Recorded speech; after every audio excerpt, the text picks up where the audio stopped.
Aqui agora, beleza. Estamos sendo gravados, tá, pessoal? Só para a gente ter as aulas, a disponibilidade de vocês, eventualmente, toda vez que acabar, eu vou disponibilizar a mesma aula no Google Classroom. Então, estamos lá. Nós vamos falar, na nossa ementa, de contratos, e agora a gente vai falar de contratos em todas as suas especificações. Compra e venda, com todas as suas cláusulas especiais, troca e permuta, contrato estimatório, doação, revogação da doação, locação de coisas, empréstimo, comodato e mútuo, prestação de serviço, empreitada, depósito, depósito voluntário e necessário, mandato, comissão, agência de distribuição, corretagem, transporte, seguros, jogo e aposta, fiança, transação, compromisso, atos unilaterais, promessa de recompensa, gestão de negócios, pagamento indevido, enriquecimento sem causa. Noções gerais de contrato por adesão, contrato de construção, incorporação imobiliária, contrato de representação, contratos bancários, alienação fiduciária, factory e temas e casos práticos. Senhores, em que pese exista, e aqui está super subdividido, porque já está dizendo exatamente o que a gente vai trabalhar. Olha só, em fevereiro, a gente tem 7 horas aula, e a gente vai trabalhar com este conteúdo. Só que, antes de tudo, aqui está dividido absolutamente tudo, em slides, em períodos, como é que a gente vai fazer as provas finais e etc. Antes de tudo, e aí me deixe parar, a gente vai fazer uma revisão, porque eu preciso entender o que vocês sabem sobre contratos. Na verdade, o que vocês sabem sobre direito civil. Porque não dá para a gente começar do chamado contrato em espécie se a gente não conhece a base do contrato, não é verdade? Então, se vocês não conhecem a base dos contratos, se vocês ainda não têm a base dos contratos, vocês não têm como continuar ou como avançar sem uma boa base ou sem uma base sólida da teoria geral dos contratos. Beleza? Tranquilo? Estamos bem? Então, eu preciso que vocês me digam o que é que vocês conhecem para que a gente possa começar a trabalhar. Vamos lá. O que é que vocês sabem de contratos?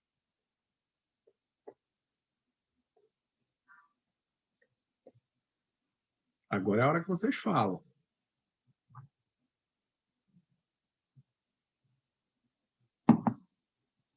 Já desapareceu um bocado, né? Já tem gente que desmaiou. Nós fomos até a formação dos contratos com a professora.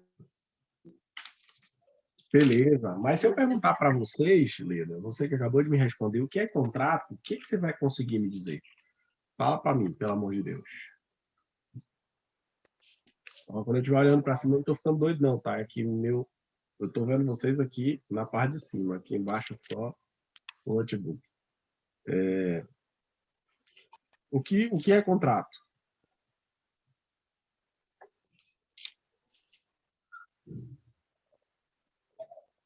Tem alguém aí? Oi. Vai, Camila.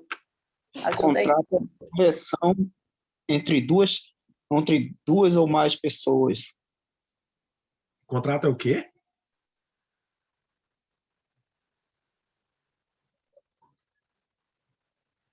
Contrato é o quê, Will? O que você falou?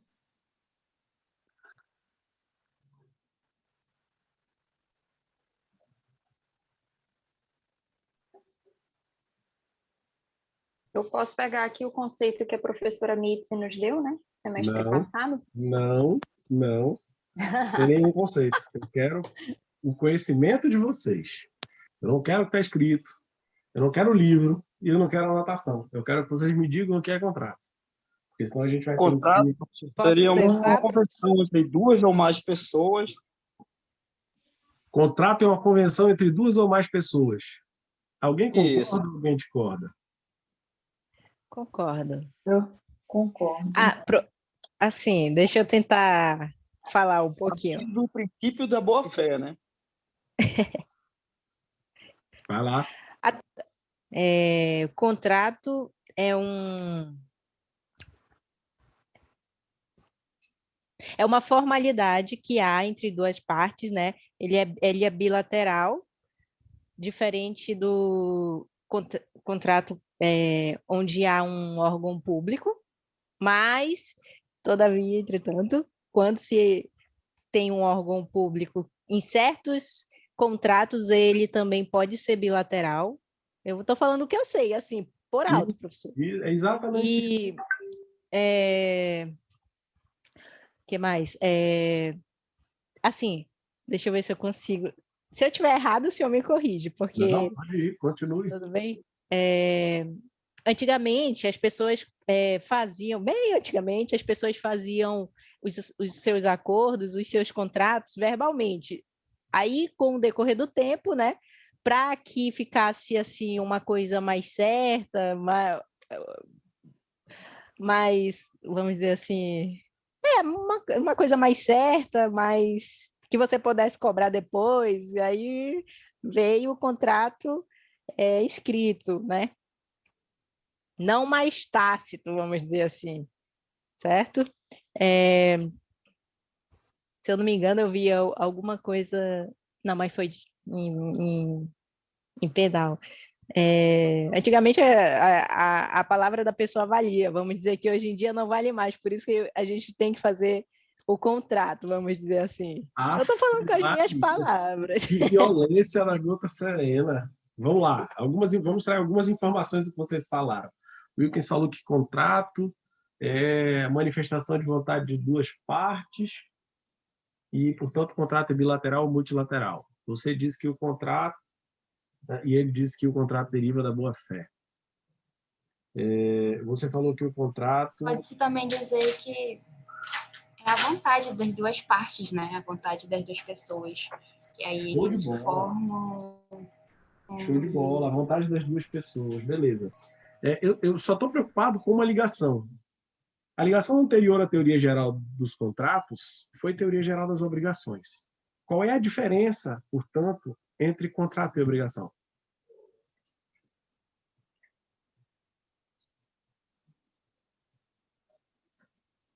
Porque as vontades são diferentes.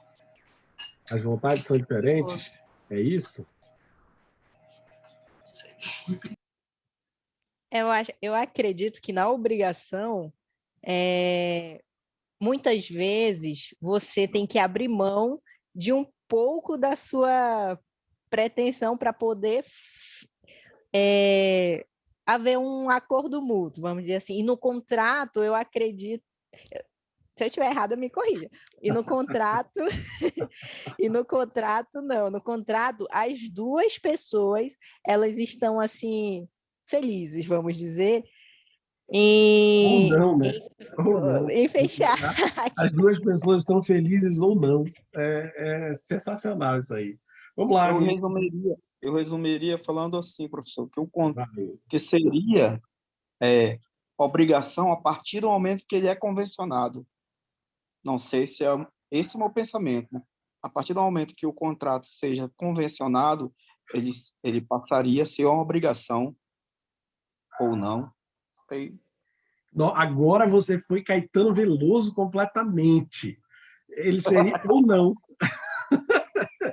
Aí fica complicado, mas obrigado, Wilkins. É isso aí. Vamos lá, pessoal. Vamos colocar uma linha do tempo na cabeça de vocês, porque parece que vocês estão embananados com o direito civil, e o direito civil é simples, não precisa nem se enrolar. O direito civil tem 5 personagens. Você vai encontrar 5 carinhas dentro do Código Civil Brasileiro. 5. O contratante, o poder familiar, o empresário, o sucessor e o proprietário. Eu só tenho... A história toda é contada em cima desses cinco personagens. E como é que você conta essa ideia e essa história dos personagens? Quem fez o ideário do direito civil brasileiro foi Miguel Reale. E Miguel Reale, quando construiu o ideário do direito civil brasileiro, ele construiu sobre 3 pilares. Os pilares que estruturam o direito civil brasileiro são eticidade, operabilidade e sociabilidade. Eticidade, operabilidade e sociabilidade. Portanto, todo o Código Civil brasileiro, toda a estrutura normativa do direito civil brasileiro está pautada em uma relação jurídica que seja interessante para os personagens que são protegidos dentro desse código. Por que isso? Para que a gente possa entender o Código Civil brasileiro e para que a gente possa estudar o direito civil brasileiro, a gente tem que voltar ao período das chamadas revoluções liberais burguesas. Por quê? Toda a estrutura do conhecimento que nós temos hoje em dia, essa estrutura deriva-se do período das revoluções sociais burguesas. Nas revoluções sociais burguesas, o próprio código de identidade do sujeito, ele se modifica. Por quê? Até antes das revoluções sociais burguesas, a gente está falando do feudalismo, ou se a gente for mais para trás ainda, a gente vai estar falando da Idade Antiga, os sujeitos, eles não tinham essa formação. Os sujeitos não obedeciam regras individuais e, portanto, eles não eram indivíduos sujeitos de direitos. Há quem diga que o direito civil ele tem o seu florescer em Roma, com a ius civilis romana. Eu digo para os senhores que talvez uma base advenha do direito romano, mas, sem sombra de dúvidas, o direito civil atual ele floresce a partir do momento histórico em que se dá o salto evolutivo das revoluções liberais burguesas. Por quê? Pensa comigo. Tomada dos turcos a Constantinopla, queda do Império Romano, 450, fim da Idade Antiga, vem até a Idade Média. Durante todo esse período, a gente tem algumas instituições que transitam livremente pelo globo. Dentre elas, a Igreja, a quem compete a educação. E a educação fica encilhada na Igreja. Dando um salto histórico no tempo, nós entendemos que, em todo o período medieval, nós só tínhamos 3 estruturas. As 3 estruturas eram o clero, o primeiro estado, a monarquia, o segundo estado, e a patuleia, a fuleiragem. Tipo assim, nós, o terceiro estado. O que sobrava. Porque se tu não era clero, se tu não era monarquia, tu era o que sobrava. E tudo acontecia de acordo com essa estrutura normativa social. Então, você não tinha problema seu. Você sequer conseguia se identificar como sujeito de problema. Porque você não era Thaís, você não era Kedman, você não era Janine, você não era Almeida, você não era Wilkes, não era Luciano.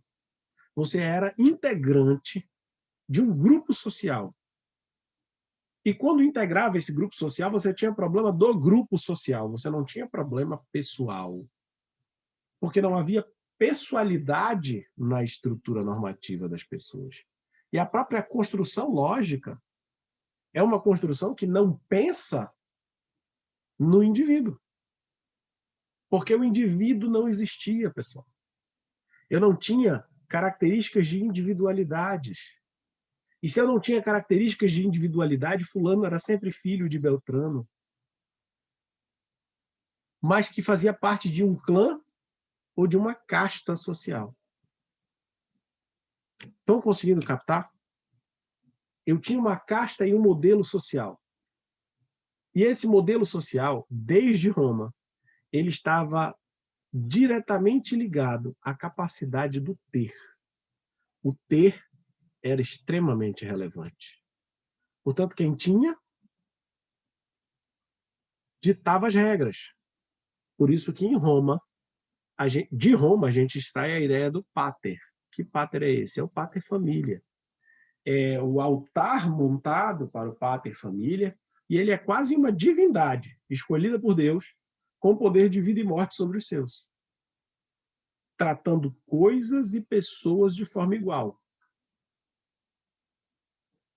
Saltando no tempo, indo lá para a Idade Média, sobretudo no período em que antecede ao iluminismo, entre clero, monarquia e a patuleia, aparece uma rapaziada que inicialmente eram os artesãos, as corporações de ofício. E essa rapaziada, que trabalhava com o comércio, começou a influenciar porque tinha dinheiro.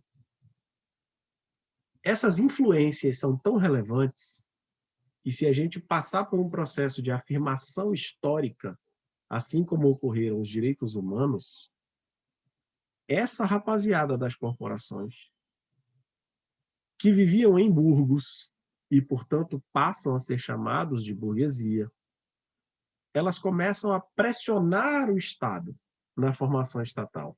Porque o que elas queriam? Poder, já que dinheiro elas tinham. E, não obstante esse fato, o primeiro grande golpe no movimento de poder ao monarca se dá em 1215. Na chamada Carta ao Rei João Sem Terra, quando se oferta a oportunidade de freio aos poderes de um monarca na Inglaterra, em 1215. E quem que empurra esse exercício de poder? A burguesia. Ela já começa a dar os ares do que ela vai construir e do que ela vai edificar em sua trajetória no porvir. Só que quando a burguesia exige ao rei João Sem Terra direitos em favor de dinheiro, porque ele não tinha mais dinheiro, ela faz pensando nela, burguesia, em conquistar espaço para ela. E nós continuamos de qualquer jeito. A coisa fica extremamente séria, extremamente grave, no período que antecede as revoluções liberais. E quando eu falo em revoluções liberais, eu falo na independência norte-americana de 1776 e eu falo na Revolução Francesa em 1789. E aí vocês devem estar dizendo, meu Deus, eu estou na aula de Direito Civil e o cara está dando aula de História. É, porque se tu não sabe de onde vem o conceito, você não vai conseguir definir o contrato.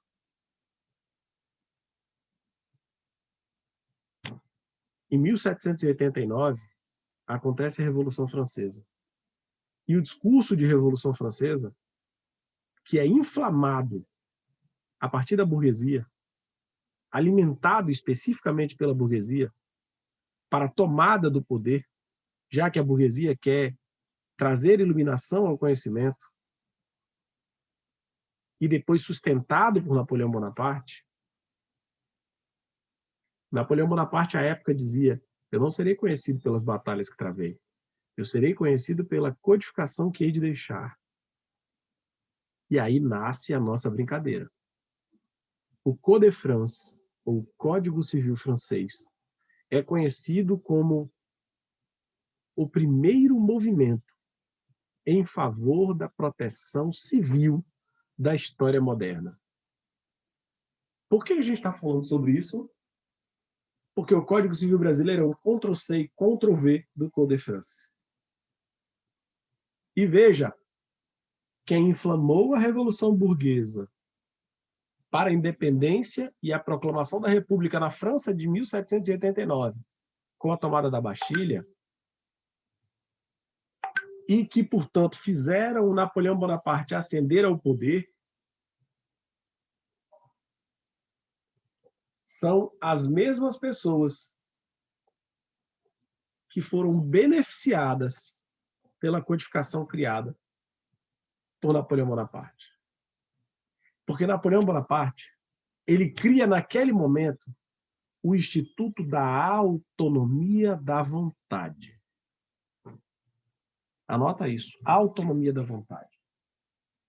Teve um maluco lá no Iluminismo, que vocês devem conhecer como Descartes.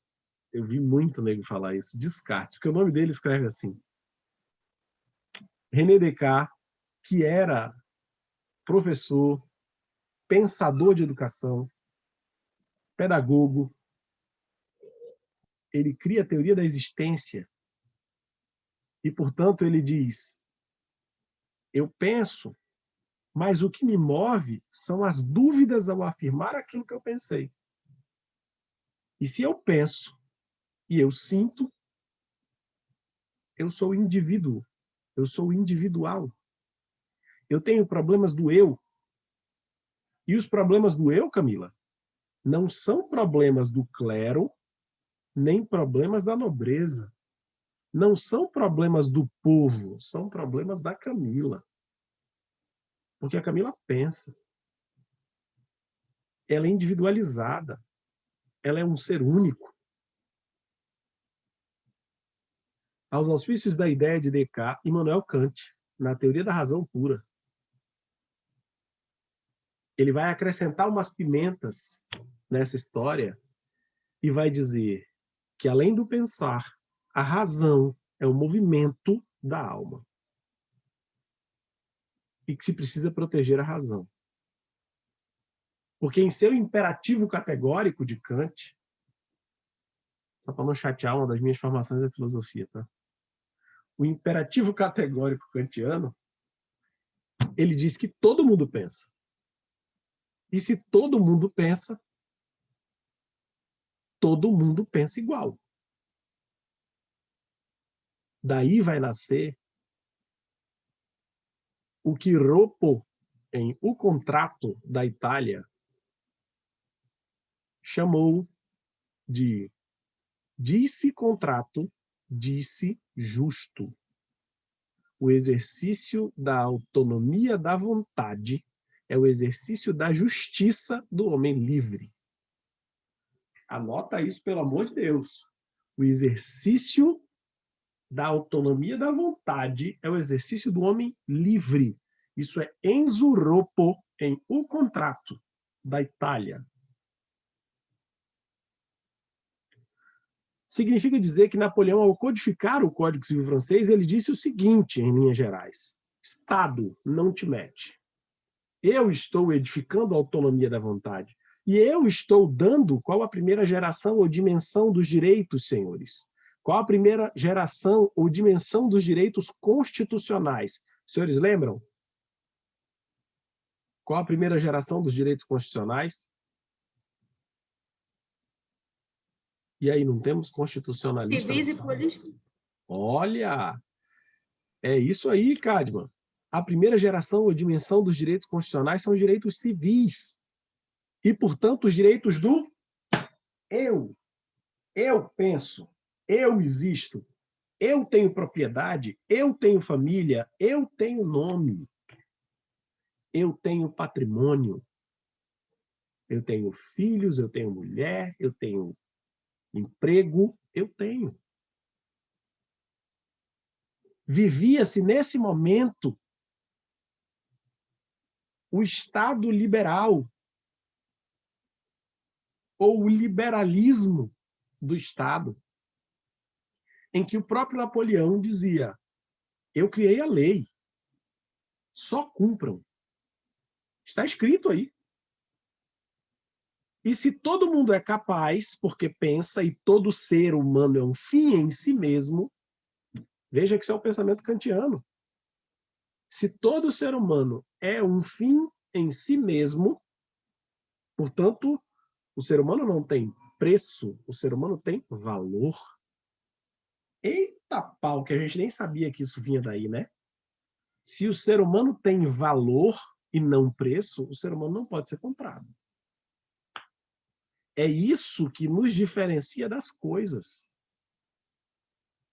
E é exatamente em virtude dessa reflexão kantiana que os seres humanos passam a se relacionar entre si.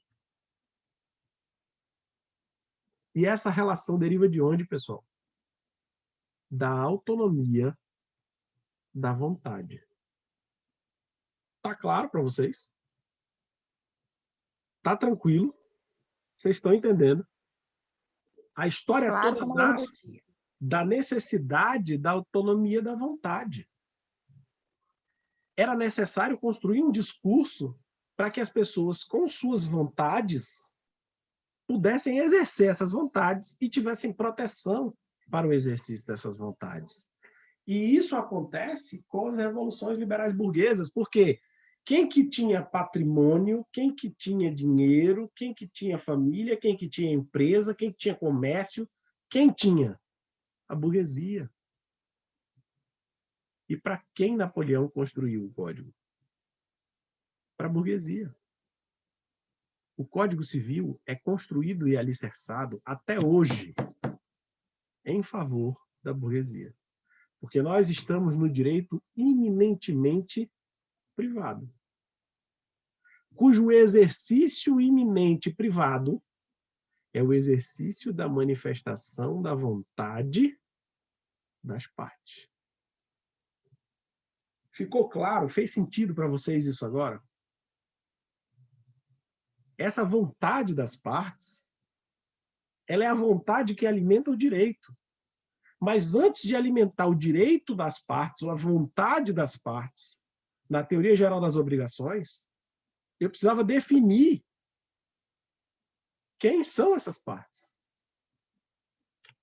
Por isso que o Código Civil Brasileiro, de 2002, ele começa falando sobre as partes. Capacidade. Absolutamente capaz. Absolutamente incapaz. Bens. Não é assim que ele começa? Por que ele começa contando uma história assim? Porque ele tem que dizer o que é nascimento, ele tem que dizer o que é morte, ele tem que dizer quem é capaz, ele tem que dizer o que é bem, onde é que está a propriedade, ele tem que inserir a dignidade nessa relação.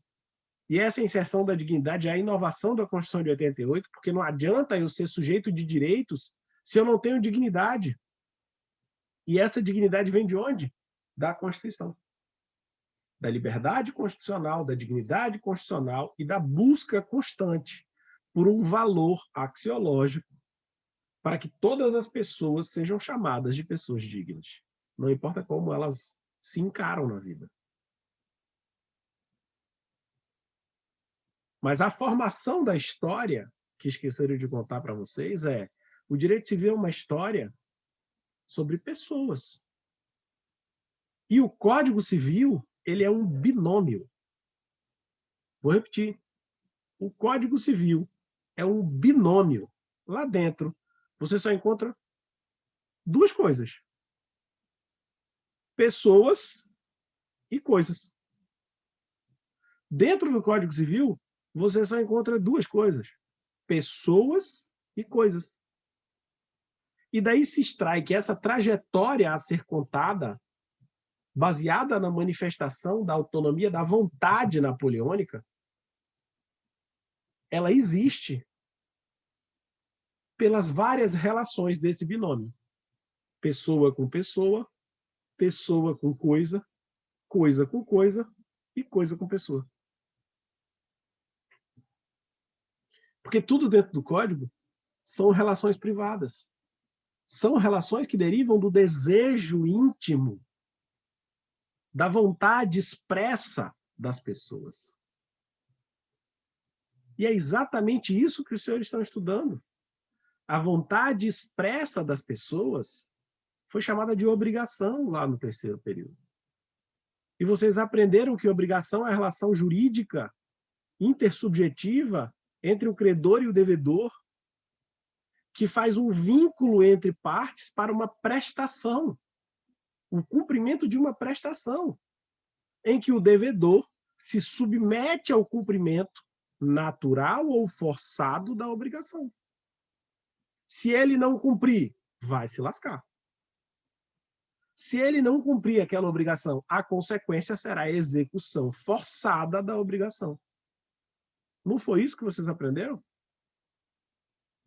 Porque vocês também aprenderam quanto aos atos da manifestação da vontade.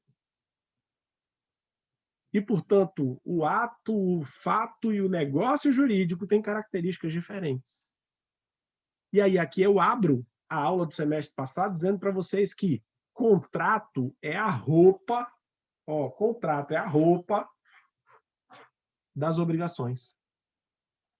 Porque a fonte, o lugar de onde a gente bebe de onde emana o conhecimento dos contratos, o nascedouro das obrigações, segundo disse para nós Teixeira de Freitas, o homem que criou o Código Civil passado, são 3. Obrigações derivam das leis, obrigação derivam da vontade das partes, contratos, ou obrigações derivam do ato ilícito. Novamente, Teixeira de Freitas diz para nós que existem 3 fontes de obrigações, 3 lugares de onde nascem obrigações. A lei, e a isso nós chamamos de obrigação legal. Professor, não estou entendendo, eu quero um exemplo. Quem tem filho aí? Quem tem filho? Levanta a mão aí, pelo amor de Deus, quem tem filho? Beleza. Leda tem filho. Michele, tem filho? Sim, 2. Beleza, show de bola. Ninguém mais tem filho? Eu tenho, professor. Parabéns, Rafael. Por acaso, quando você fez o filho e ele nasceu, dava para você dizer, lá na maternidade ainda, e tio, fica com ele aí que eu vou ali em casa e eu volto para pegar ele só no final de semana. Pode fazer isso? Pode ou não pode? Não, professor. Dá uma vontade, né? Às vezes dá, né? Dá uma vontade. E por que não pode, pessoal? Fala para nós, por que não pode? Viu como direito é simples? A gente vai chegar na conclusão exata. Eu acabei de dizer para vocês o seguinte, ó. A fonte, ou as fontes da obrigação são a lei, o ato ilícito ou o contrato. A lei disse que quem pariu Mateus, que o embale. Então, se tu botou o menino no mundo, não tem essa de dizer, não quero ele, não.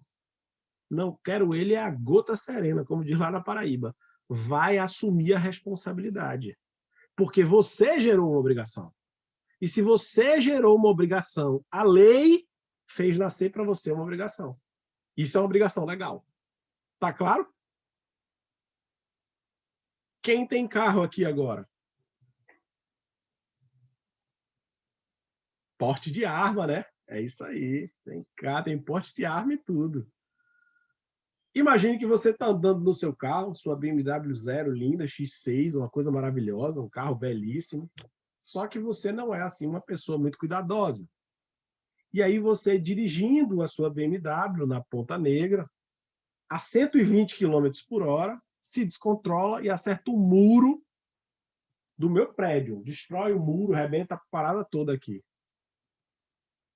O seu ato de desrespeito administrativo à norma de trânsito me gerou um ato ilícito, que foi a destruição do muro do meu prédio. Qual é a segunda fonte das obrigações? O ato ilícito. Se você destruiu, você tem obrigação ou não tem? Tem obrigação, vai ter que pagar. Tá claro? E a última fonte, não menos importante, porque é o objeto do nosso estudo, é o contrato. O contrato é a roupa da obrigação. O contrato é a forma com a qual partes capazes resolvem se obrigar. Os contratos são mecanismos dispostos na legislação para que partes, pela pressuposição de que contratos são bi- ou multilaterais, possam manifestar as suas vontades. Contratos, portanto, são instrumentos jurídicos que emprestam segurança, confiabilidade e legalidade a ações derivadas, inicialmente da autonomia da vontade e hoje da autonomia privada.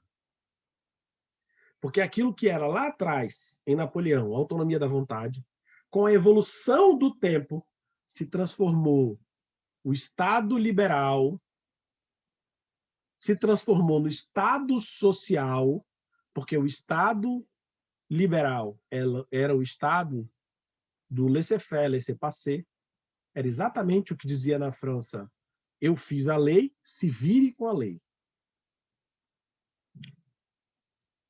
Uma das coisas mais relevantes que eu aprendi ao longo da minha trajetória no direito civil foi que o indivíduo ele não é preparado para liberdades plenas. Eu vou repetir. O indivíduo ele não é preparado para liberdades plenas. E, portanto, ele não consegue gerir a sua própria liberdade. Mesmo havendo regras, ele não consegue gerir a sua própria liberdade. Porque o que era do Estado liberal? Liberdade para fazer o que quisesse, porque já que agora eu posso exercer a minha autonomia privada, eu posso contratar com quem eu quiser. E aí eu pergunto para vocês, quando você quer arrumar um emprego, que você está precisando do trabalho, você vai lá na empresa pedir trabalho, na entrevista de emprego, o cabra diz: você pode trabalhar no final de semana? Fala aí, Taene, o que é que tu vai responder? Pô, tô precisando de dinheiro. Você tem disponibilidade para trabalhar até altas horas? Com certeza. Você tem disponibilidade para viajar no final de semana?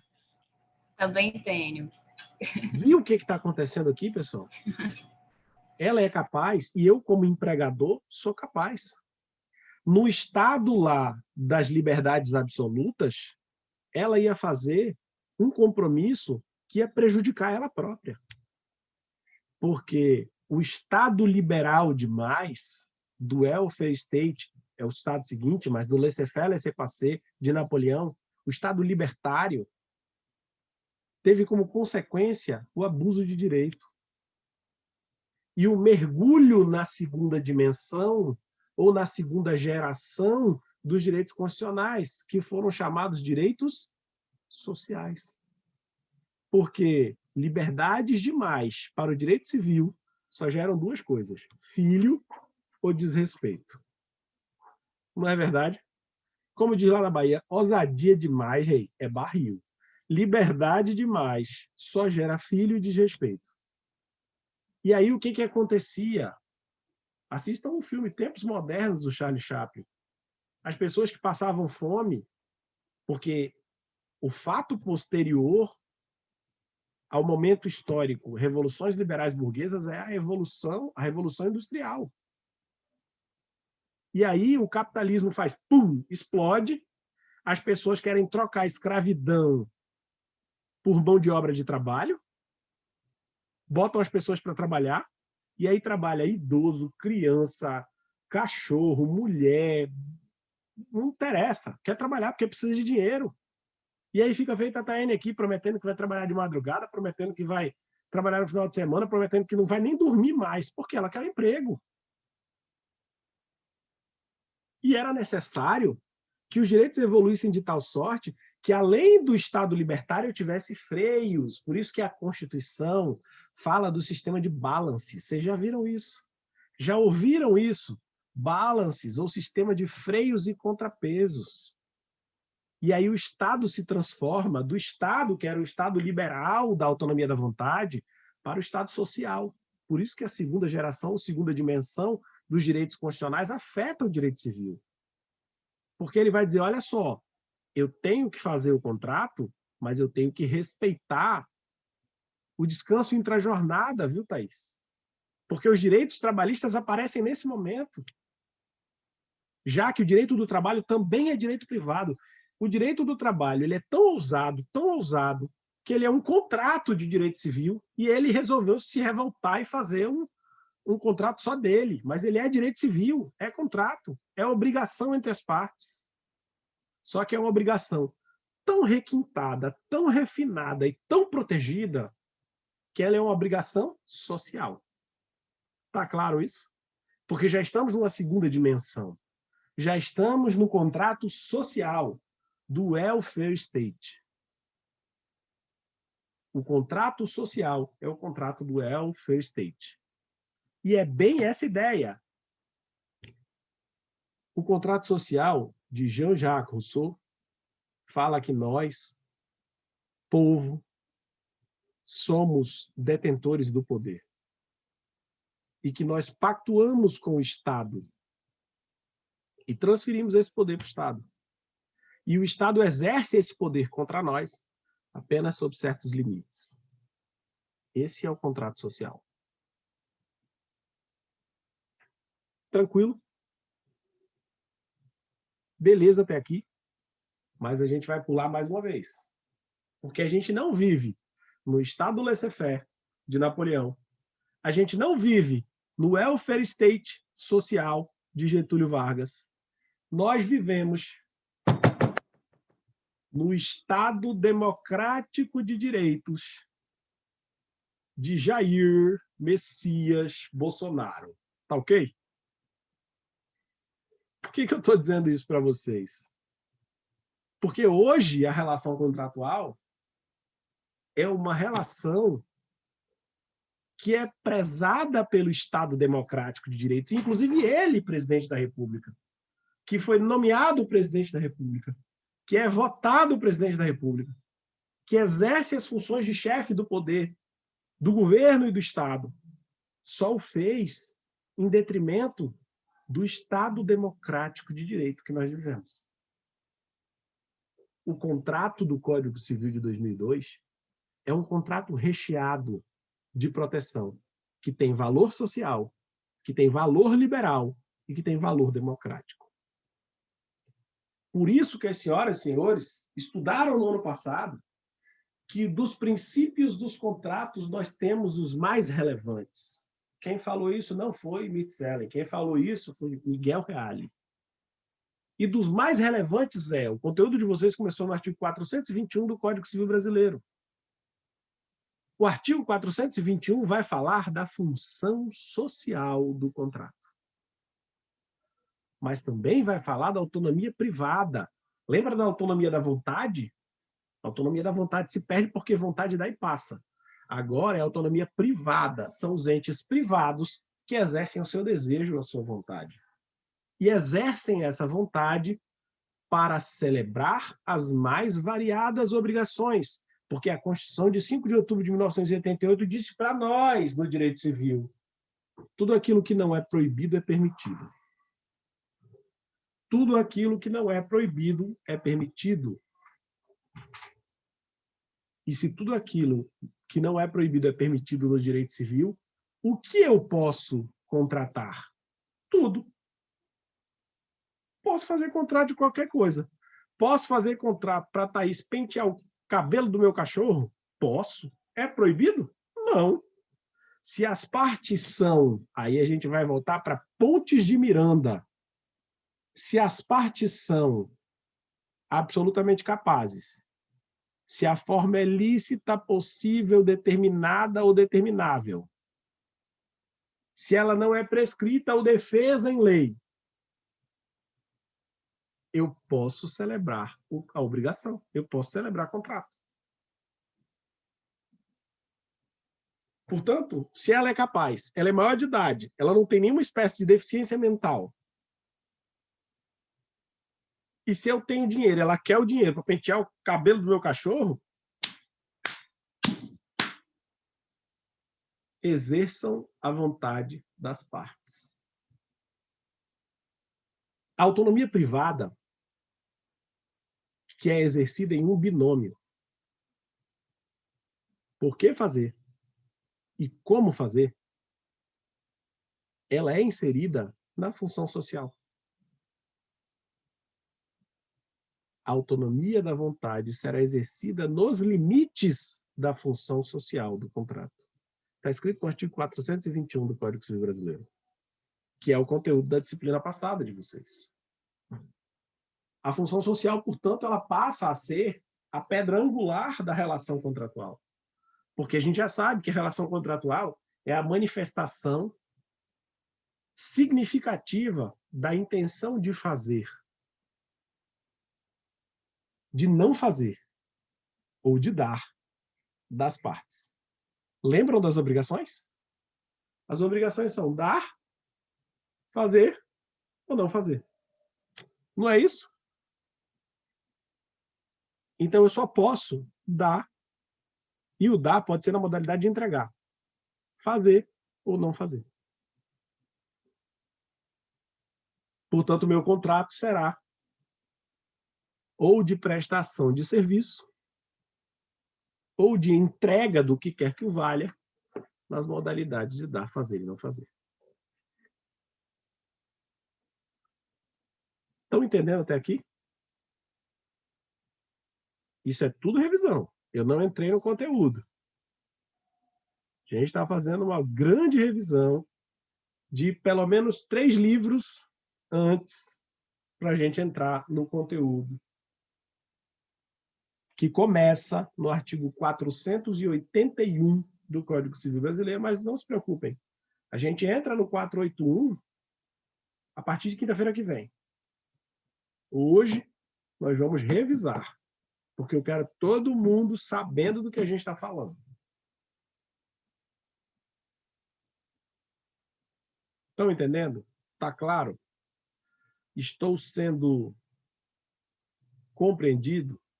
Porque se eu não estou, eu tenho que mudar Sim, a abordagem. Está tranquilo? tranquilo. Beleza.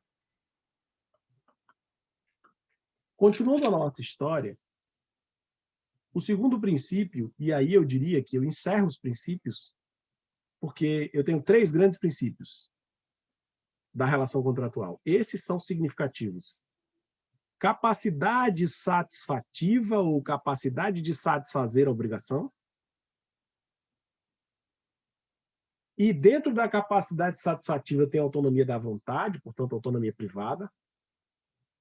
Função social dos contratos e boa-fé objetiva. E acabou. Contratos serão interpretados à luz destes princípios. E aqui, com observância extrema, a alteração que se deu em fevereiro de 2020. Alteração essa que modificou substancialmente o Código Civil Brasileiro em plena pandemia, no chamado reforço à Pacta Sunt Servanda.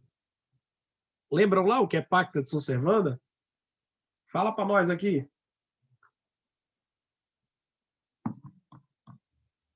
Lembra do Pacta Sunt Servanda? Vamos traduzir para o português da vovó. Pacta Sunt Servanda para o direito obrigacional é escreveu, não leu, o pau comeu. Ninguém mandou você se obrigar, porque ninguém é obrigado a se obrigar. Tá claro isso? Ninguém é obrigado a se obrigar. Ninguém é obrigado a fazer ou a deixar de fazer alguma coisa, senão em virtude da lei. Isso está nos direitos e garantias fundamentais do artigo 5º, acho que inciso 25. Ninguém será obrigado a fazer ou a deixar de fazer alguma coisa, senão em virtude da lei. Ninguém é obrigado a se obrigar. Mas quando você se obriga, Tayane, quando você se obriga, Camila, esteja obrigadinha. Porque se você disse que ia fazer, faça. Isso se chama princípio da obrigatoriedade ou da força vinculante dos contratos. Princípio da obrigatoriedade ou da força vinculante dos contratos, também conhecido como Pacta Sunt Servanda. Princípio da obrigatoriedade ou da força vinculante dos contratos, também conhecido como Pacta Sunt Servanda. Esse princípio, no nosso governo atual, ele ganhou contornos extremamente expressivos, que eu sou absolutamente concordante. Porque até um pouco antes da edição da Lei de Liberdade Econômica, anota isso, porque isso vai cair na tua prova.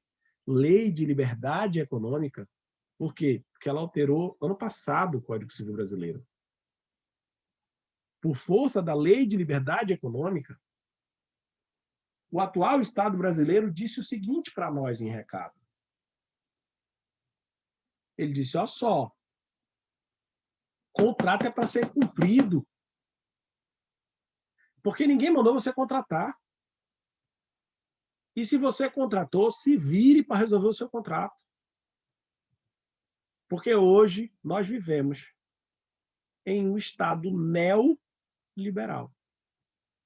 Lembra do liberalismo lá de napoleônico? Hoje nós vivemos um Estado neoliberal. Essa é a política de governo, política econômica do governo atual. Estado neoliberal. O Estado não intervencionista, o Estado redutor dos direitos sociais. Isso é bom ou ruim? É modelo de governo, é legítimo. Eu não quero aqui discutir filosoficamente, eu quero discutir a adoção jurídico-política do Estado atual. E é um Estado neoliberal. É um Estado que quer enxugar a máquina pública e que quer não intervir nas relações privadas. Ou seja, é um Estado não intervencionista. Porque todo modelo liberal é assim, não intervencionista. E ele já traz um reforço com a Lei de Liberdade Econômica, dizendo, olha, a função social e a boa-fé objetiva, elas viviam atacando o contrato. Porque elas viviam dizendo, ó, contrato não é para quebrar não, mas se você fizer isso, isso e isso, eu quebro. Se você fizer isso, isso e isso, eu quebro. Se você fizer isso... Não. Não é para quebrar. Contrato é feito para ser cumprido. Esse é o pensamento da Lei de Liberdade Econômica, que inclusive sugere a criação do artigo 421-A do Código Civil Brasileiro. Dei uma lida nisso, porque isso é matéria do conteúdo passado, só que mudou o ano passado. E eu não sei se vocês tiveram a oportunidade de verificar.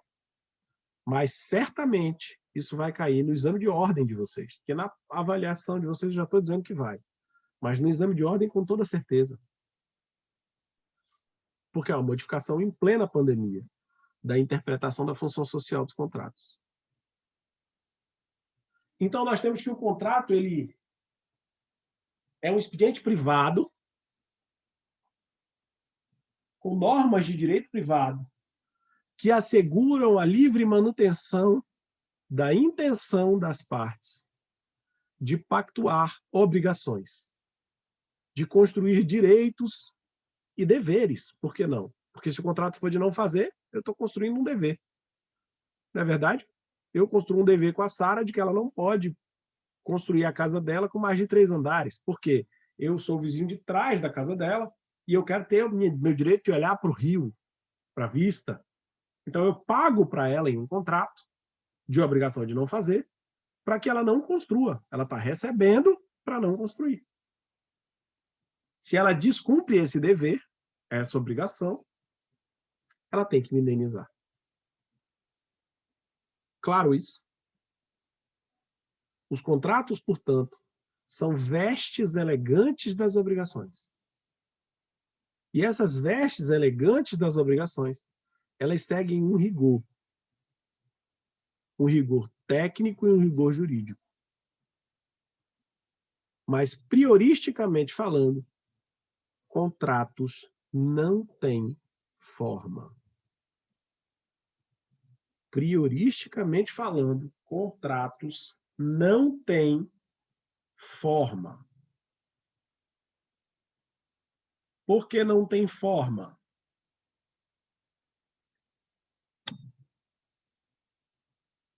Porque os contratos eles podem ser, inclusive, verbais. E o são. Vocês lembram no início da vida de vocês acadêmica, lá na faculdade, que vocês chegavam com fome e vocês iam na cantina? Como é que vocês celebram a relação jurídica na cantina?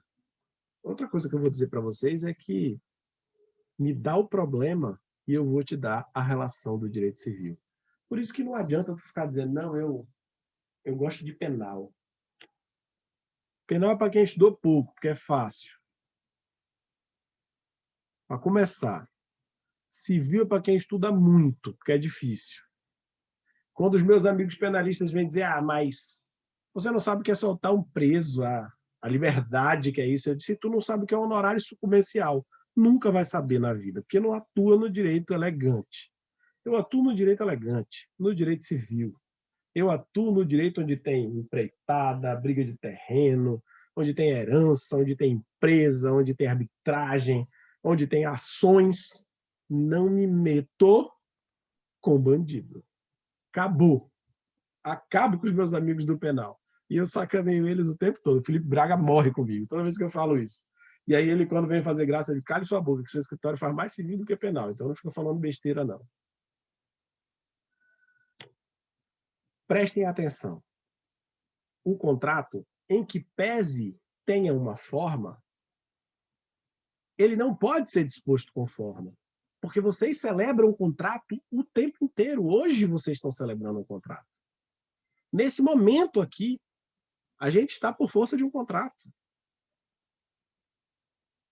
E me diz a relação que eu te digo o direito civil que está por trás dela. Quando vocês vão na faculdade, que vocês têm fome e vão até a cantina, você chega na mulher da cantina e diz, moça, me dá uma coxinha. Coxinha é uma delícia. Coxinha é o mais próximo da felicidade na Terra que a pessoa pode atingir. Me dá uma coxinha. E aí vem aquela coxinha maravilhosa com aquela Coca-Cola absolutamente engordite. Você acabou de celebrar um contrato. E esse contrato está disposto no artigo 481 do Código Civil, em que alguém chega para um outro alguém e paga certo preço em dinheiro por alguma coisa. Mas veja, você foi na cantina, você pediu a coxinha, a mulher te entregou a coxinha com a Coca-Cola, você deu dinheiro, ela te entregou as coisas, você comeu, encheu o bucho, foi embora. Cadê o contrato? Ele está lá espiritualmente. Portanto, o contrato é um axioma. O contrato é um fenômeno. É um fenômeno que paira por sobre nossas cabeças, para que no ato em que nós estejamos livres e conscientes ao seu exercício, nós possamos estabelecer relações entre nós mesmos. Porque ninguém é obrigado a se obrigar. Mas quando a gente quer, a gente pode se obrigar ao que a gente quiser. Não é verdade? Vejam vocês, moças casadas, rapazes casados. A vida de vocês era linda. Vocês tinham tudo. Balada, saída, dormia só, pegava quem quisesse, curtia a vida completamente. Aí um dia, em um único momento de loucura, vocês disseram, sim, eu aceito. Acabou a brincadeira, pai. Aí é barril, rei, se lascou totalmente. E agora? Como diz o Viga, casamento é ótimo. Melhor que isso, só mordida de cachorro, não é? Oh, que coisa maravilhosa. Casamento é uma obrigação. Casamento é um contrato em que duas pessoas livres e conscientes, não sei se tão livres ou tão conscientes, mas exerceram a sua vontade no sentido de se obrigar. Isso é um contrato. Esse contrato, sim, com uma formalidade. Que formalidade é essa? A certidão, pai. Porque você quer o papel para dizer aqui, ó, eu tenho papel e tudo. Olha aqui, Edmar, tem até a foto da covardia dela na parede ali, rapaz. Ah, moleque, não é? Ave Maria, é o certificado de propriedade do idiota. Não é verdade? Que você nunca mais, no caso do homem, nunca mais vai ter vontade própria, porque você é pau mandado mesmo, rei. É isso que vai acontecer na sua vida. Ninguém mandou você se casar para deixar de ser abestalhado. Podia estar vivendo feliz aí, mas está todo lascado. Deus está vendo. Vejam, vocês celebram o contrato o tempo inteiro.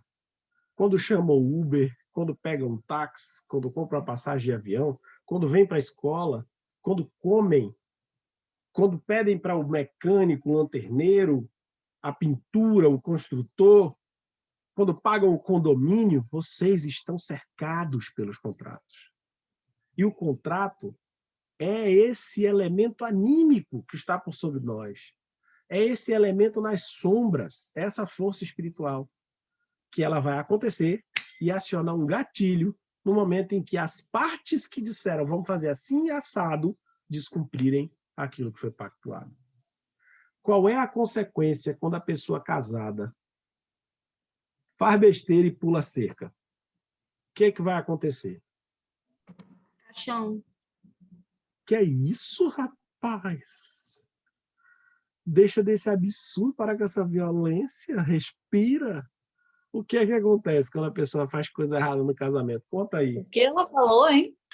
O que Caixão. Olha aí a ameaça. Eu concordo, é caixão. Não concorda?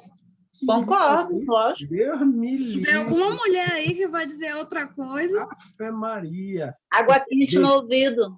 Porque é besta. Vou contar para vocês. Porque aqui no Nossa, meu tempo, Leda. eu tenho que ensinar para vocês a se proteger. Quem mata marido perde o direito à herança. Deixa de ser besta, porque o que dói no homem não é o coração, é o bolso. É o lugar onde dói sinceramente no homem. Então, se você quiser acabar com o homem, tira o dinheiro dele, pai. Para isso que a gente está aqui. Vem com nós. O pai Nós chamou. é bagunça. É aí que você vai conseguir tudo. Você vai destruir o peão da pior forma possível. Então, vamos embora? Não te chamei. Não. Porque eu bati, agora eu chamei. Lascou. Vamos embora. Preste atenção. Toda a estrutura é baseada exclusivamente na possibilidade de se relacionar. Porque lembra quem é da assistência social que falou que tem muito a ver direito com assistência social, porque é ciência social? Sim. Aqui a gente vai estudar o comportamento social. O contrato é uma manifestação do comportamento social. Manifestação do comportamento privado. Então, as partes podem, por livre e espontânea vontade, celebrar o seu pacto que melhor lhe convir. E quando é que dá ruim? Quando alguém descumpre parte desse contrato. E a gente vai estudar as consequências dos descumprimentos contratuais. Porque é isso que importa para a gente. Fazer o contrato é fácil. O problema está quando ele é quebrado. O problema está quando a gente não consegue resolver sozinho as questões contratuais. Porque lembra que a autonomia é privada, mas o poder público está atrás para dar segurança jurídica àquela relação privada.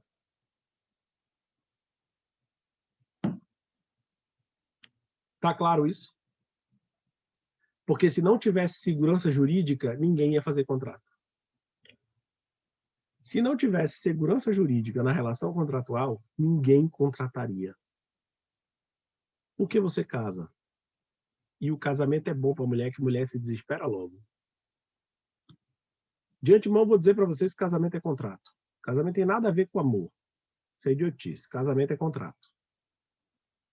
Casamento é um contrato em que as partes pactuam o unir de vidas para o progresso. Ninguém casa para ficar pobre, ao menos teoricamente.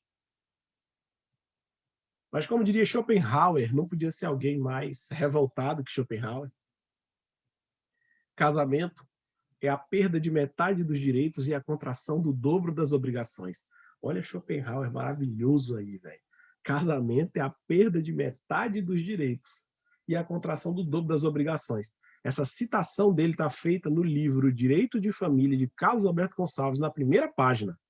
Casamento é a perda de metade dos direitos e a contração do dobro das obrigações. Exatamente por isso. Qual é a página? Na introdução. Introdução para falar de família. Não vai falar de família, está lá, a frase de Schopenhauer. Foca na aula, depois tu vai pegar o teu negócio. Por que as pessoas descumprem a relação jurídica? E elas têm uma consequência trágica. Por que quando o casamento dá errado de alguma forma, se tem uma consequência trágica? Por que quando se descumpre lá o contrato trabalhista na relação de emprego, eu tenho uma consequência nefasta? Porque contrato é feito para ser cumprido. A máxima de pacta de servanda é: você não é obrigado a se obrigar, mas se você se obrigou, cumpra de acordo com o que você celebrou na obrigação.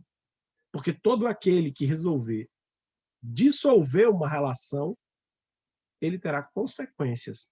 Você pode, você pode fazer o que você quiser. A gente está na autonomia privada. Mas você deve? Não deve. Porque se você fizer, você vai arcar com a responsabilidade civil. Portanto, a consequência do descumprimento contratual, eu quero que isso fique latente na cabeça de vocês. A consequência do descumprimento contratual será sempre a responsabilidade civil. Contratos são feitos para serem cumpridos, e se não forem, responsabilidade civil nele. Significa dizer que contrato não pode ser desfeito? Não, pessoal. Contrato pode ser desfeito. Mas ele é desfeito da mesma forma com que ele foi feito. Por isso que o desfazimento contratual é chamado de distrato. Porque as mesmas partes que celebraram o contrato poderão celebrar o distrato. Da mesma forma, tudo que é pactuado não sai caro. Não é verdade? De novo, vou levar para o direito de família. Por que tem divórcio de cartório hoje em dia, pessoal? Porque só vai fazer o divórcio no cartório quem está com tudo certo, com tudo alinhado, está com tudo ajustado. E já chega lá dizendo, ó, isso aqui é meu, isso aqui é dele, não quero mais, troca o nome, faz. É um distrato. É uma dissolução de uma sociedade. Só que essa sociedade chamada sociedade conjugal. É uma dissolução de uma sociedade, só que sociedade conjugal. De mesma forma, pode ser numa teoria empresarial? Pode. A quebra de um contrato social, ela se dá com um distrato. Você se dissocia do jeito que você se associa. O grande pulo do gato, o grande gap da nossa história, é compreender quais as possibilidades em que essa relação jurídica ela pode ser rompida de forma menos danosa. Ou quando eu poderei, inclusive, romper sem ser responsabilizado por grandes consequências. Porque o grave da história é você fazer da sua cabeça e acabar se lascando. Eu estou militando uma causa específica em que uma das partes resolveu simplesmente que queria se livrar da outra. E disse, não vem mais aqui, não vou lhe dar mais nada, nada mais é seu. Só que tem um detalhe. As duas pessoas, por 30 anos, construíram uma empresa que vale 50 milhões. E não dá para tu acordar um dia, depois de 30 anos, e dizer, não quero mais tu aqui, vai-te embora e tu não tem direito. Assim não. Assim é complicado. Assim tem consequência. E as consequências do descumprimento contratual abrupto podem ser a perda de uma série de direitos a partir da responsabilidade civil. Está claro isso? A consequência de descumprir contratos será sempre a responsabilidade civil. Significa que eu não posso descumprir? Não. Significa que você precisa saber como descumprir. Porque, às vezes, você poderá descumprir por força do descumprimento do outro. Você poderá descumprir por violação à função social. Você poderá descumprir por violação à boa-fé objetiva. Tranquilo? Estamos bem? Tá claro? Entrou tudo na cabeça? Positivo. Relaxa que isso é revisão. A gente não entrou no conteúdo. O nosso conteúdo é o contrato mais legal do universo. Em uma sociedade de consumo, Não existe sociedade de consumo sem esse contrato. E é talvez dos mais antigos.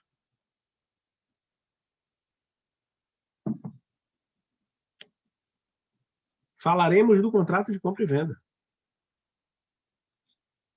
E esse contrato todo mundo conhece. Quem nunca comprou e nunca vendeu nada aqui?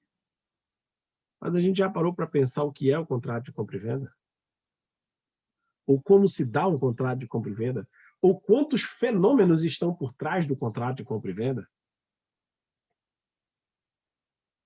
Eu me lembro, certa feita, que entrou no meu escritório o filho de uma cliente muito importante minha. E ele tem 8 anos.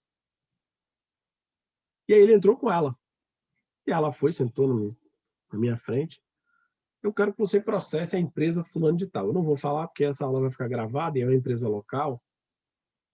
E eu não posso falar, mas é uma empresa muito séria. Aí eu disse, muito bem, por quê? Ela, você sabe que eu moro ali do lado do Manauara. Eu disse, sei. Então, eu mandei meu filho ir nessa empresa, uma grande loja de departamento local, para comprar um pendrive. E chegando lá, a caixa resolveu não vender, o gerente resolveu não vender e mandar meu filho de volta. E eu estou muito chateada com isso e eu quero processar essa empresa. Aí eu disse, que filho? Ela falou, esse aqui, ó. Aí eu disse, esse pequenininho? Ela falou, esse pequenininho. Volte para sua casa, pelo amor de Deus. Vá-se embora. Como é que... Não faça isso comigo, não. Ela, você também? Eu disse, minha filha, pelo amor do Cristo Redentor, ele é uma criança. E criança não celebra contrato. Que contrato? O contrato de compra e venda. Contrato típico descrito no Código Civil no artigo 481 e seguintes, com as formalidades legais previstas no artigo 104. Ele não cumpre requisito essencial para o exercício do contrato. O contrato não fecha. O contrato não gera, jamais gerará ato jurídico perfeito. Lembra? A lei não se insurgirá contra o direito adquirido, a coisa julgada e o ato jurídico perfeito. O contrato é um ato jurídico perfeito. Porque se as partes são capazes, se elas podem, se o objeto é lícito, possível, determinado, determinável, se não há forma prescrita ou defesa em lei. Lembra da coxinha com a coca? Tu foi lá, tu pagou, tu comeu, tu tomou, foi embora, aperfeiçoou. Ninguém no universo vai poder discutir aquela relação, porque ela se transformou em ato jurídico perfeito. Agora me conta, como é que o menor de idade vai aperfeiçoar esse ato se ele é absolutamente incapaz? Perceberam? Menor não celebra negócio jurídico. Aí vocês vão dizer, mas professor, no meu bairro aqui na esquina, eu mando meu sobrinho de 5 anos comprar Coca-Cola. Não é porque a sociedade convenciona um ato que esse ato passa a ser um ato legal. Ele continua precisando de formalidades para sua existência. E vocês aprenderam que a obrigação tem um plano da existência, um plano da eficácia e um plano da validade. Lembram disso? Ele precisa existir, ele precisa ser válido e ele precisa ser eficaz. Lá na escala de pontos de Miranda do artigo 104 e seguintes. Se eu estou falando de alguém que é absolutamente incapaz, eu tenho um ato que existe, mas é inválido. Ou eu poderia dizer que é um ato nulo. Ato nulo gera direito? Pelo amor de Deus. Se ele é nulo, ele será nulo para sempre. Ou, como diria o Buzz Lightyear, ao infinito e além. Ele vai ser nulo sempre. Mas como é que você consegue isso? Como você consegue saborear? Como você consegue degustar os contratos em espécie, ou as espécies contratuais detalhadas, quando você tem o conhecimento da teoria geral dos contratos? Porque grande parte do que a gente vai fazer aqui é discutir as possibilidades da aplicação dos contratos em espécie, com formas especiais ou sem formas especiais, à luz do que vocês aprenderam anteriormente, na teoria geral dos contratos. Sempre vai funcionar com teoria geral e depois matéria especial. Essa regra também serviu lá para o direito penal. Parte geral do Código Penal, do artigo 1 ao 120, parte especial do 121 até o 355, 345. Acho que é 55, porque exercício arbitrário das próprias razões é o 345, né? Então vai um pouquinho mais para frente. Beleza, tá claro isso? Em síntese, o que a gente vai fazer aqui? Conhecer cada um dos contratos, sendo esses contratos típicos ou atípicos. Estabelecer regras nessa formação de contratos. Discutir consequências do descumprimento desse contrato. E lançar esses contratos em casos que sejam relevantes para o nosso conhecimento. Beleza? Estamos bem? Sim. Por favor, fiquem à vontade, comentem, teçam considerações, falem, porque eu acho que hoje nós conseguimos avançar o suficiente para fazer os senhores terem um panorama geral das relações do direito civil e das relações da teoria geral dos contratos, para que os senhores consigam pisar com mais segurança nos contratos em espécie, a partir do artigo 481 do contrato de compra e venda. Professor, Por favor. quando o senhor fala que o contrato de compra e venda ele pode ser convencionado somente com uma pessoa maior de idade, vamos supor o seguinte exemplo. Um garoto de 16 anos de idade vai ao shopping e compra um relógio para sua namorada com o cartão do seu pai, sem o seu pai saber, né? Foi lá e comprou. Tudo errado aí nesse negócio, né? Mas bora, continua. O seu pai poderá depois desfazer o contrato que ele comprou? O seu pai poderá depois dar uma pisa no seu filho, porque o Código Civil brasileiro disse o seguinte: você não pode invocar em seu benefício uma cláusula de nulidade que você tenha gerado. Olha que coisa linda que é o direito civil. A regra é: eu não tenho negócio jurídico. 16 anos é relativa capacidade. Então, eu tenho relativa capacidade. Podendo esse ato ser convalidado pelo pai ou não, mas eu tenho responsabilidade do pai. E a empresa não pode ser prejudicada porque não foi ela que deu causa ao ato. Se o pai reivindica aquela consequência, a empresa simplesmente diz: você não pode alegar em seu favor sua própria torpeza, porque foi você que gerou o problema. Afinal de contas, de quem era o cartão? Entendeu? Se aquele benefício conseguir ficar provado que foi em favor do menor ou do pai, haverá convalidação do ato. Ou seja, vamos proteger quem precisa ser protegido. Por quê, Wilkins? Você matou a pau quando a gente começou a conversar e você falou: a relação aqui do contrato precisa da boa-fé. A boa-fé dentro do Código Civil brasileiro, senhoras e senhores, ela está descrita em 3 lugares especificamente. No artigo 113, no artigo 187 e no artigo 422. Isso para ser expresso. As 3 funções da boa-fé, elas estão descritas no artigo 113, no artigo 187 e no artigo 422. A primeira função chama função interpretativa. Os negócios jurídicos só podem ser interpretados a partir da boa-fé. A segunda função chama função de controle, na chamada violação por abuso de direito, no exercício de um direito. Eu não posso abusar, senão eu violo a boa-fé. E na terceira,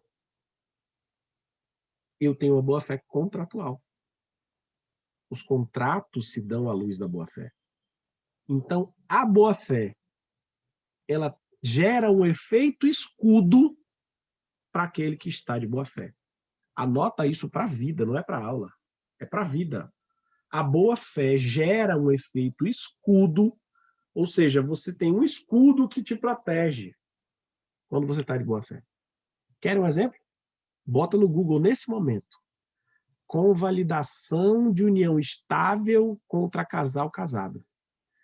Aí você vai dizer, meu Deus, que absurdo! Quem estava errado no casamento era o marido, que estava casado, enganando uma outra pessoa, construindo uma união estável. Mas a outra pessoa não sabia que o marido era casado.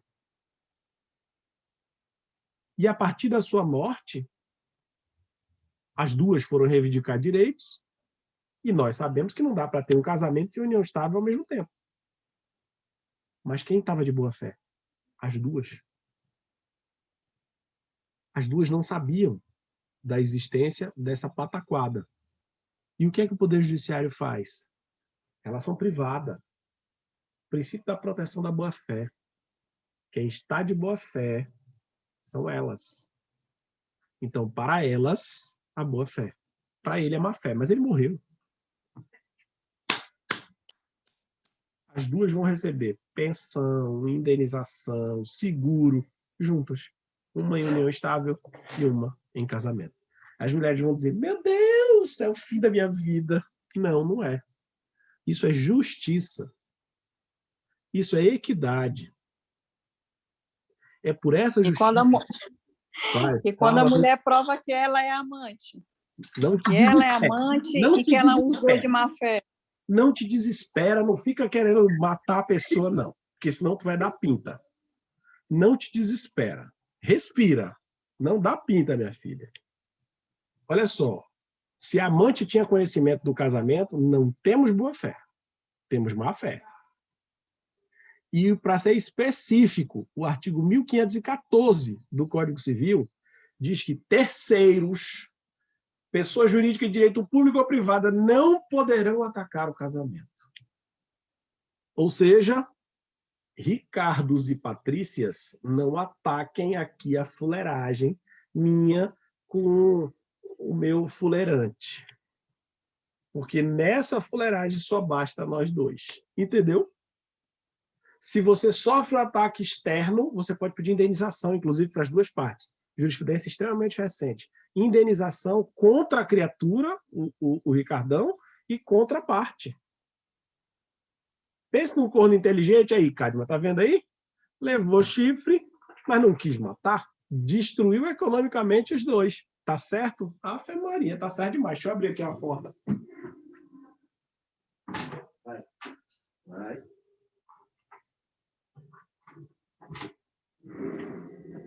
A melhor forma de bater é bater no bolso. Destruiu economicamente os dois. Pode? Ganhou a indenização de porrada dos dois. Por quê? Boa fé objetiva. Todo mundo que tem boa fé está protegido pelo efeito escudo da boa fé. É uma proteção, é um manto sagrado a boa fé. E toda vez que você está de boa fé na relação contratual, peia para quem fizer besteira. Isso é recorrente nos tribunais, os julgamentos em favor da boa-fé. Porque quem está de boa-fé é de boas. Quem está de boa-fé é gente boa e merece respeito. Quem está de má-fé, que se lasque. Ninguém mandou já começar errando. Já começou errado. Se tu começou errado, tu vai estar errado o tempo inteiro. E vejam o efeito disso. Quando a gente vai falar lá na frente, que vocês forem estudar direitos reais, lá no 7º, 8º período, vocês vão ver que quando a gente toma a posse, e a posse ela pode ser tomada de forma violenta, clandestina ou precária, com excepcionalidade a posse violenta, que é com violência, com uso de força, as demais se convalidam com o efeito do tempo. Mas a violenta nunca. Por quê? Porque o clandestino foi lá no mocozinho, e foi ficando, e pá, não sei o quê, mas ele estava agindo em boa fé, ele não estava de má fé. Mas quem estava de má fé vai se lascar sempre. Porque a boa fé é um comando do Código Civil, não é do contrato. É qualquer negócio que tenha nesse código. Para quem está de boa fé, tudo. Para quem está de má fé, lenha. Essa é a ideia. Eu preciso proteger os bons. E quem não é bom, ou quem se colocou numa situação de não ser bom naquele momento, sem direito. Direitos a quem tem direito. E quem não tem direito, consequências dos seus atos. Beleza? Tranquilo? Por isso que, teoricamente, se poderia alegar a ideia de que eu não tenho possibilidade, ou não vou vender, ou no caso do menino dos 16 anos, Wilkins. Porque com 16 anos, pelo princípio da aparência, parece que a pessoa pode comprar. Não é verdade? Parece que pode comprar. Porque eu não estou falando com uma pessoa que é criancinha. Que é criancinha. Eu estou falando com alguém que aparentemente pode comprar. E aí a teoria da aparência vai proteger quem está agindo de boa fé. Entendeu? Eu não posso alegar nulidade que eu mesmo criei. Porque senão, mano, a gente ia criar nulidade e a gente ia alegar nulidade do ato que a gente criou. A nulidade aproveita quando ela é criada em decorrência de uma situação que você não participa dela. E ainda tem uma outra coisa. Tem um instituto chamado, é um instituto norte-americano e europeu chamado Duty to Mitigate to the Loss. Dever de mitigar o próprio prejuízo. Quem tem dever de mitigar o próprio prejuízo? O credor. Ele tem que estancar a possibilidade de dar problema. Se tu sabe que tem um filho que faz esse tipo de coisa, a obrigação é de quem? Te vira com teu filho. Vai valer a regra das coisas aqui. Agora veja, se o menino tem 10 anos, se o menino tem 12 anos, se a empresa vende, o ato é nulo. É igual vender cerveja para criança. Além de eu ter um ilícito civil, eu tenho um ilícito penal. Não é para vender. Criança é criança. Precisa ser tratado como tal. E precisa ter a proteção estatal macro. Beleza? Tranquilo? Beleza. Estamos bem? Dúvidas?